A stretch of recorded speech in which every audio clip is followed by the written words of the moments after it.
ఊపిరి చెప్పండి. అలా కొంచెం మౌత్ టాక్తో స్ప్రెడ్ చేస్తే చిన్న సినిమాని బ్రతికించే వాళ్ళు అవుతాం.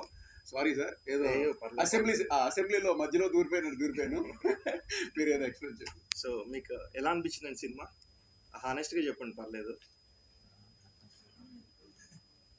సూపర్ ఉంది bro. Thank you. Last scene అయితే ఎమోషనల్ బాగుంది. Thank you.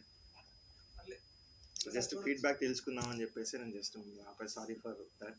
యాక్చువల్లీ మాకు ప్రీమియర్ షో పెట్టేటప్పుడు కూడా వారు మాకు కొన్ని ఫామ్స్ ఇచ్చారనమాట. వేరే వాళ్ళకి కూడా పబ్లిక్కి కొంతమంది చూపించేటప్పుడు ఏది నచ్చింది ఏది నచ్చలేదు, ఎందుకంటే నెక్స్ట్ మూవీకి కూడా వారిని మనం కరెక్ట్ చేసే వాళ్ళు అవుతారు అనమాట. అందుకని ఓపెన్గా మీరు ఇది ఒక అంటే షాపింగ్ మాల్కి వెళ్ళేటప్పుడు మనకు ఉంటుంది చూసారా, కంప్లైంట్ బాక్స్, సజెషన్స్ బాక్స్ అని.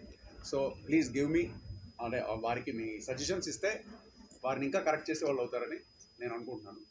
So thank you so much. అంతా బాగుంది. క్లైమాక్స్ ఇంకొంచెం ప్రొలాంగ్ చేసి ఉంటే బాగుండేది. అప్రప్ట్ క్లైమాక్స్. అక్కడ చనిపోయే తర్వాత ఆ అమ్మాయి ఏమైంది, ఇతనికి ఏమైంది, ఆ తండ్రి ఎక్కడ పోయాడు, వచ్చాడా రాలేదా, అవి కొంచెం డీటెయిల్గా చేస్తే బాగుండేది. అక్కడ దాకా బాగుంది, టేకింగ్ అంతా బాగుంది.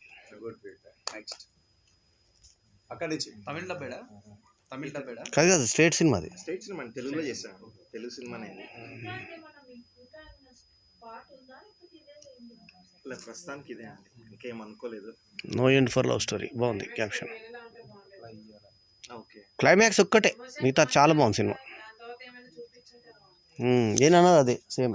అంటే ఇప్పుడు మీరు ఏమవుతే బాగుంటుంది అనుకుంటున్నారు వాళ్ళు?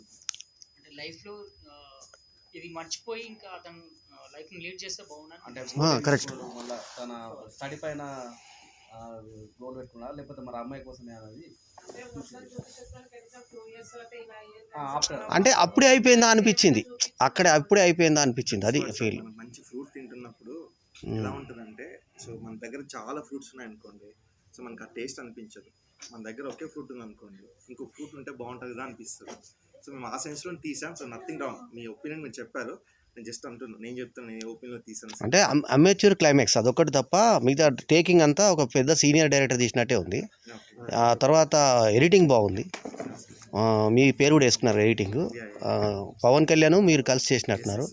అయితే మీరు గ్రామీణ సీన్లు, ముఖ్యంగా క్లోజప్ షాట్లు, పైనుంచి డ్రోన్ షాట్లు అన్నీ చాలా బాగున్నాయి. పాటలు కూడా బాగున్నాయి. ఒక్కటే క్లైమాక్స్ మినహాయించి ఇంకేం ప్రాబ్లం లేదు నాకైతే, నా మటుకైతే ఒకటే. మీకు నిజంగా సినిమా నచ్చితే మాత్రమే సపోర్ట్ చేయండి కాస్త. ఖచ్చితంగా నచ్చింది, సినిమా బాగుంది.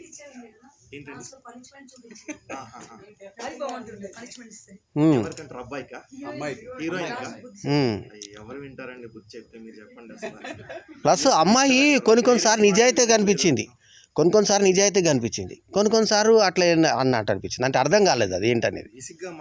అసలు ఆమె ఏం చేసింది, నిజంగా తప్పు చేసిందా లేదా అనేది క్లారిఫై కావాలి. అదే మన ఇంట్లో ఉన్న పిల్లల్నే మనం బిలీవ్ చేయలేము. ఇప్పుడు ఏ క్యారెక్టర్ ట్రాన్స్పరెంట్ గా ఉండదు కదా.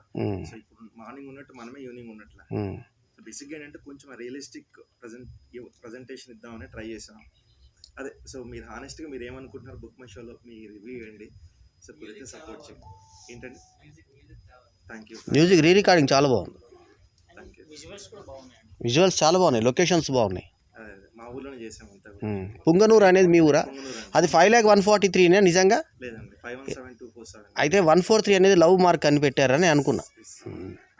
Good, all the best. ఇంకా మీరు ప్రభుత్వం మంచి ఇంకా ముందు కూడా మంచి సినిమాలు తీయాలని కోరుకుంటూ శుభాకాంక్షలు. బల్లెం వేణుమాధవ్, నమస్తే.